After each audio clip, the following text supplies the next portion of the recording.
showing we don't need roads. How you doing? Hello. Hi guys, good to see you again. Good to see you, man. How you doing? I'm doing so well. I'm going to jump into this because this movie is an absolute masterpiece. I have 1,000 freaking questions for you guys, but seriously, it's so good to see you both. I appreciate you taking the time. I was wondering if you both could imagine sitting in a movie theater with Frank Herbert and watching Dune with him. And when it's over, lean over and ask him, what did you think about this part? What is the aspect of your performance, of Denis' direction, or the creative choices that were made that you'd be most curious to get his opinion on? I think the scope and the art direction, the visual references. I don't think they made movies like this in the 1960s. Right. I don't think they had the technology available to create Shai Hulud as realistically as they do. I think he would be blown away, and that's not at all to be presumptuous about him being blown away by, the overall thing at large. I think he would, just from a technological point of view, be like, holy shit, how did you guys do this? Zendaya, what about you? Yeah, I would be interested because, everybody kind of has their own interpretation when they read a book, or, you have your own visualization of what you see in your head. But that never quite matches anybody else's. Like, even if it's described exactly for you, you still have your own thing going on. That's the beautiful thing about the human mind. It kind of, when I read Twilight, it wasn't, you didn't see that? No, it was other people. Yeah, exactly. It was my projections. It was me. But yeah, so when I guess that would be my question, is like, does this fulfill or anywhere close to what your brain saw when you were creating it? That'd be scary. Yeah, but it's interesting. I mean, it could be as small as like, well, I saw this a different color, but it could be massive. I don't know. Everybody but that tall guy. You can never know what's inside someone's head, I guess. So. One of the things that we do learn in Dune is that the spice, it never tastes the same twice. It's always different. It's always a different experience. When you guys return for part 2, how do you anticipate the experience on the second film will be different than the experience? Not that question was going in a different direction. I think, we're going to have fun. I think we all know each other now. There's a sense of community, which is nice. Yeah. And it was like first day of school vibes when we were doing it first. Yeah. Definitely. And I choose to say when and not if, because I refuse to live in a world where we don't have part 2. So I choose to be optimistic. Yes. One of my favorite quotes from the book, because this is one of my favorite books of all time, is polish comes from the cities and wisdom comes from the desert. When you guys were out there in the deserts of Jordan, what is the piece of wisdom or the acting lesson or like the personal revelation that you had that's the direct result of you being out there in the dunes? Stillness and silence is like honey. And the amazing thing about the Wadi Rum Desert is usually when you're in environments where structures are so large, whether it's buildings like in a city or just usually when you're in nature and structures are that large, there's noise.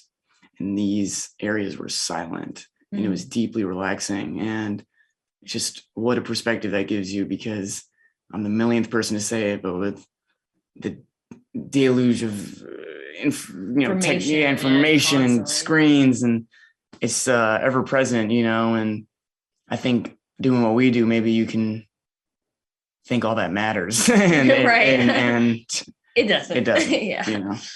I would agree with that. I think that's beautifully put, like when we were in this rock formation and there's so many moments, even, yesterday, there's so many moments that we keep reminding ourselves make sure you take this in right now, because this is such a beautiful experience. And I think when I first got out there, granted, I didn't have much time to be out there with everyone, but I really wanted to take those however many days it was that I was there because I was like, it's fucking Javier Bardem. He's right there and he's acting in front of me, and I just want to, watch him work. And it was beautiful to watch work. I think I learned from that, or Denny, him and you guys interacting and speaking French and doing your thing, it's it was beautiful. And I think I became better in that very short period of time. So I would love to do it again, because hopefully I can learn some more from you guys, and vice versa. And grow, it was, it's very special. Take in the moments, Yeah.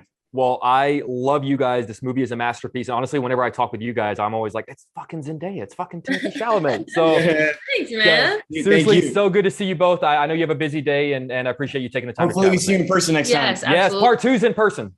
Part 2's in person. All right, we'll see you guys. Take care. I'm going to jump into this because I got 1,000 questions for you. I got to tell you, man, I love and respect your filmography so much because for every big, massive project you do, Dune and Star Wars and Moon Knight, you take these really amazing, smaller, personal, intimate projects like Ex Machina and Llewyn Davis and Most Violent Year and Card Counter.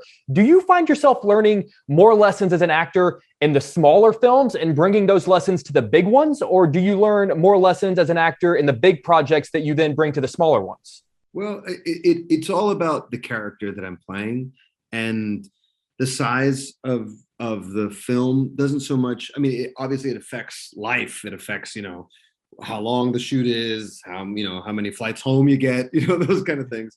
But the job is really the same. It's like, how do you behave believably in imagined circumstances? How do you say something, explore something that you haven't explored yet, and how do you make a moment truthful? And sometimes in the bigger films, it can be more challenging because there's a lot more going on. There's it's got its own big sets of challenges to finding the honesty in the moment. And sometimes the shorter films can, because like you have to move. You don't have, you have 2 takes. That's all you gotta get. Go. Whereas the bigger film, you're like, well, we'll do this 20, we'll do it 2 days in a row until we have $300 million. It's fine. Exactly. Keep going. Yeah. So they all have their challenges, and they're all very different. And what's interesting is that this is a character who seems like his fate is already decided, just like within like the first few pages of this book. Like it's already been predetermined what's going to happen to him. Everyone's saying it. Yeah. But he says like, no, I'm in control. I know what's going on. So I wanted to compare that to what kind of freedom you had to venture beyond what's written in the book. When you take a role like this, are you kind of fated to play him like to the letter of Frank Herbert, or do you allow yourself to decide who this man is? Well, it's a bit of both, because we're not doing literally the book. The book's gone from Frank Herbert to Eric Roth to Jonathan Spates through Denis Villeneuve. So it's a mixture of all those things. Then I get to it, and then I read those drafts of the script. I go back to the book. I talk to Denis. I say what I like about this. Okay, this is the structure that we're doing it. Okay, so that from the book is not there, but that really moved me in this way. So how's a different way that we can explore that? And what was amazing is Denis was incredibly collaborative, and there was a lot of room to try different things. The fated aspect is exactly the key to him, though, right? Which is like, how do you play somebody that is fated to die? And, not to be pretentious about it, but it's like, but that's what humans are, right? We're all going to fucking die, and we still find a way to like keep moving and trying to figure it out and trying to, give something to the people that we love and, learn something and teach them something. And so what I love about Duke Leto is that he's the one truly, utterly human character in the whole thing, Yeah. I got to tell you, man, seriously, you are one of the absolute best actors I think we have working today. And every time we get to chat, I always look at it as an honor just to be able to pick your brain. And Metal Gear Solid is my favorite video game of all time. So I cannot wait to see you as Solid Snake, and hopefully Liquid Snake too. Dude, seriously, so good to see you. And I really appreciate you taking the time. Thanks, Jack. Appreciate it, man. All right, man. Take care. Bye, guys. Rebecca, good to see you again. How are you? Okay. I'm good. How are you? I'm doing so well. I am obsessed with this movie. It's a masterpiece. So I have 1,000 questions for you. So I'm going to jump right in. When it comes to starring in novel adaptations, you've had 2 kind of different experiences. You were in Dr. Sleep, where if you needed to, you could call Stephen King if you really had a question about the character. Obviously, with Dune and Lady Jessica, the great Frank Herbert is no longer with us. So I'm sort of curious, how does your access to the author and the creator of your character kind of change your experience as an actor? Not much, because I didn't call Stephen. I wish I could. I kind of, Mr. King was, I think, in my head so far away because I was in awe. But source material is there. You're obviously can communicate the idea with the person in present, but he's created something. He's moved on, it's there at hand. But for me, this one was so important because it was Denis' vision. This was something that he's wanted to create from the age of 14. So the source material was obviously in the book written in the 60s, but my interest lay in Denis Villeneuve, 2021. Oh my God, he's a freaking genius. I'm so excited to talk to him. I love the idea of, I'm sorry? Have you talked to him yet? Not yet. In like an hour. I know. I'm super nervous. I'm super nervous. I love the idea of the Gom Jabbar. It's sort of the ultimate test that's literally life or death. I'm sort of curious, early in your career, what was your like professional Gom Jabbar? What was like the test that determined whether or not you were going to make it? Thank you. Keep that one for Denny. That's good. What was his Gom Jabbar test? That's great. What was my Gom Jabbar? Do you know what? I feel like I've had moments on set where I meet people where I felt uncomfortable or something's happened where I haven't been able to stand my ground, kind of like Paul does against her. And I don't need to share this specific moment, but there were definitely moments where something happened where I thought, I don't care about consequences anymore. The outcome, if I agreed to accepting, is not on the map anymore. So that was a Gom Jabbar moment. We're not going into detail, but I've definitely had them. And the outcome has become powerful for me because I know myself now.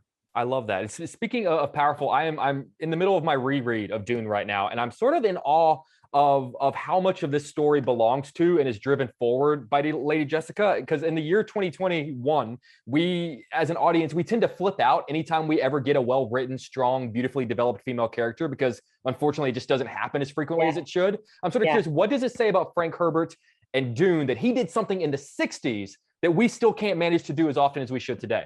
I know. I mean, praise him. It's incredible. At the same time, it's not even close to what equality should be, funnily enough. Yet we praise the fact that he was close, and that's good enough. Well, monsieur, it's not. Yeah. But I think it's wonderful to be able to embody. It's a funny one, isn't it? Because we talk about equality and we think she's so strong and powerful, and she is. At the same time, she's not in the room that makes the biggest decisions. You know, the decisions that are socially accepted as being the decisions. At the same time, she manipulates the entire universe and creates chaos all over the place. It's just a fun, ongoing conversation, isn't it? Yeah. But I look forward to the day where it doesn't have to be a conversation anymore. That's just the thing. Or where we compliment and when we go, God, well done. We nearly put the woman in the seat. Yeah. Isn't that amazing? Think, good. Pat on the back. Good for us. Yeah. Good for us. Yeah. Whenever we don't have to call out that a female character is strong, or like the fact that it's not a novelty. I've got a question where someone says, what is it like when you have those masculine attributes? And I thought, what, being a mechanic? But it's not to criticize journalism or conversation. It is the society. It's what it is. There is masculine traits and feminine traits, and you and I know exactly that. We know exactly what to put where. The point is that it doesn't have to happen anymore. We can just be very cool because we're very good at something we do. And I feel that with Jessica, it is genderless, even though, yes, she obviously is a mother. She has created a child.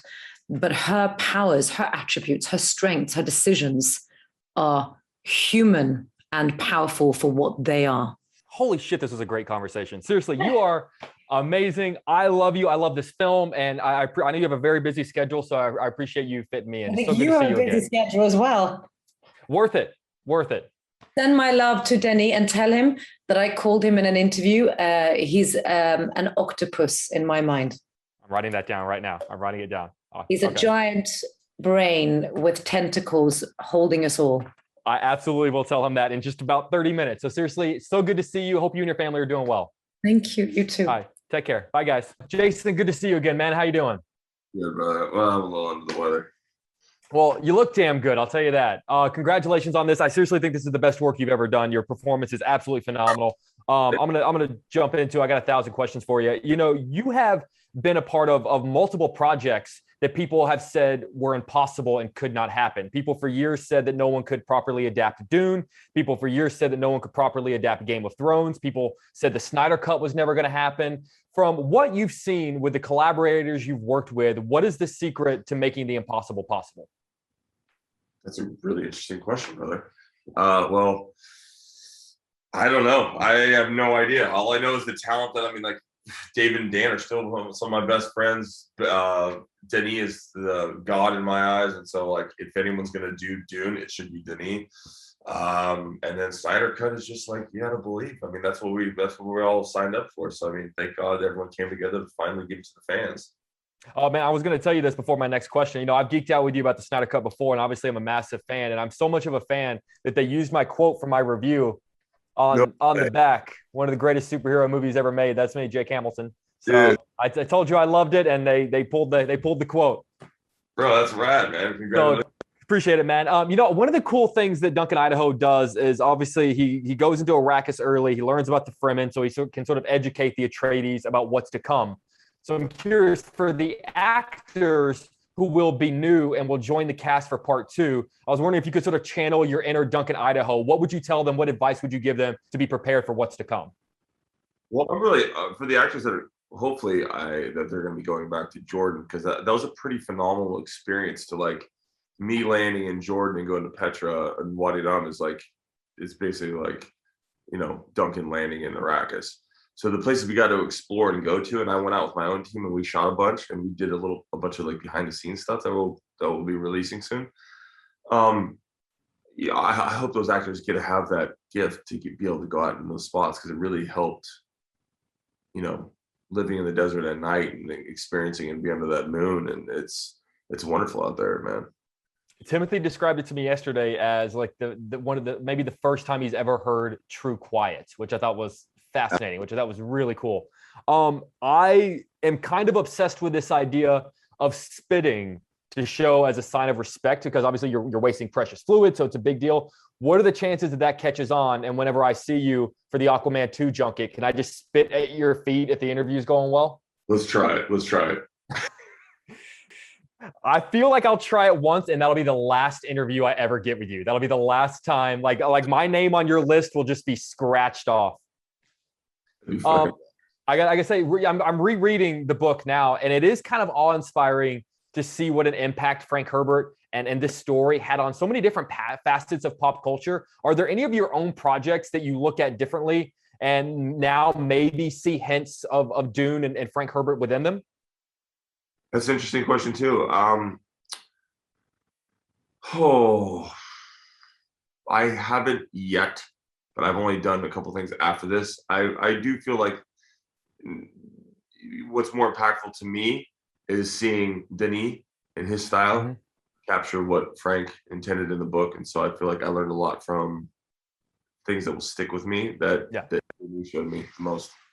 I love that. Hey man, they're giving me the rap. I just want to say most actors, if they sneezed before a junket, they would use that as an excuse to bail and not do the interview. So that I know you're under the weather, man. The fact that you're powering through and you're still a fucking awesome interview, despite the fact that you're sick, I think says so much about you, man. And I hope you know that we really do appreciate it and you're a good guy. This is disgusting. Well, dude, you're all the more reason why you're a boss, and all the success to you, man. I hope you start feeling better well. Thanks, man. It's inspiring to hear that. Cheers, brother. All right, man. I'll talk to you soon. Mr. Skarsgard, an honor to meet you, sir. Your performance in this is unbelievable. This movie's a masterpiece. I have 1,000 questions for you, so I'm going to jump into it. Oftentimes I hear people ask actors if extreme prosthetics like what you have in this film makes your job easier, but I kind of want to ask the opposite of that. When you look like the Baron does it in any way make your job harder? Because now you have to add a backstory to the physicality. I'm sort of curious, in what way does the makeup and the fat suit make your job harder, or am I off base with this? No, you're not. I mean, it does make my work harder, but I can tell you, first of all, that I have no backstory for this character. He doesn't need a backstory. He just needs to be fucking evil, and he has to do it. Is not much dialogue. He doesn't do much. It's just by his physical presence he has to be evil, right? So, but the hard thing is when you have a suit like that, and you want him to move almost in a feminine way, almost, I mean, very smoothly and elegantly, and to be able to do that with 40 kilos on you, you have to work hard to make it look effortless, you know? So that's the kind of troubles you get into with a fat suit like that. Oh, the movement was beautiful. And I love the voice that you've given the Baron. So I do actually have a little bit of a chicken or the egg question. Did you find the character and in turn the voice kind of came from that? Or did you develop the voice first, which then helped you find the Baron? No, the voice, I don't know. It's actually just came. it was the first time I spoke. It just came out rather. It was down here somewhere, and I said, Denis, with my normal voice. I said, Denis, do you like that voice? And he said, yeah, I like it. But then I think in some scenes, I know they have, or it sounds like they put some echo on it as well to make it more like in a barrel. Oh, but just what you did right there, like that's it. I got chills just hearing it. I gotta say, as an actor, when you're playing a character that's so famously from an iconic novel, I'm sort of curious for you, like what is gospel? When you have a question about who he is, do you crack open the script or do you crack open this? I crack open the script. I mean, I read the book and then I put it aside. But this is not a novel. This is a Denis Villeneuve film, and everything I do has to serve the film and nothing else. I've got to say, it's what you guys adapt it perfectly. The changes that are there for a reason, and I love it. Obviously, so much more to come from the Baron when we get part 2. How much have you started discussing part 2 with Denis in terms of where we're going to go? Because there are a lot of really cool. This is one of my favorite books of all time, and so I know what's coming, and I'm very excited to see it. Yeah, well, I don't know, but they haven't made a decision about part 2, but I think they got to do it, of course. But yesterday I met the writer. And I said to him, now when you write part 2, just a couple of short scenes for the Baron, please, please, please, because the ordeal of putting on all that crap again was sort of frightening to me. You're there just because of that now, but it's the whole movie is just going to be the Baron. It's going to be Dune, like the Baron. It's going to be. This is it. Mr. Skarsgard, I have always wanted to talk to you, sir. And the fact that I get to talk to you for this film and this role is an absolute honor. I hope it's not the last time, but man, this is an absolute treat. And thank you for doing the voice for me. That was I got chills. And if you can't tell, I'm very excited about this. Thank you. Take care, my friend. Hey, a pleasure. Take care. Good to see you guys. Fun little bit for the end of the video. I did not get the chance to chat with Javier Bardem at the Dune junket. His schedule was just too packed and they couldn't get me in.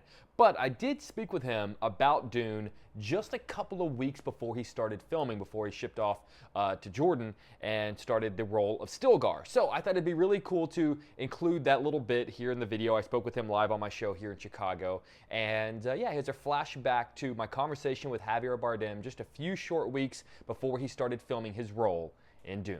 Wrap up. I know you're about to start filming the adaptation of one of the greatest books of all time, Dune. I'm currently reading it myself. What can you tell us as you're gearing up to start shooting that in a couple of months?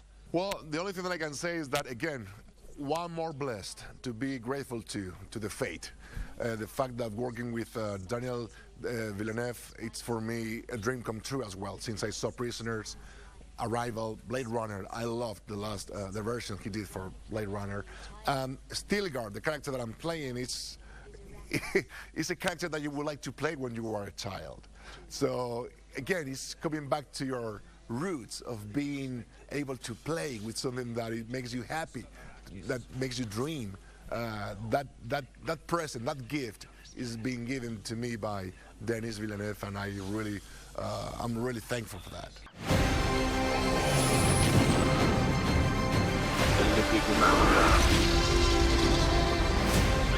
Where we're going, we don't need roads.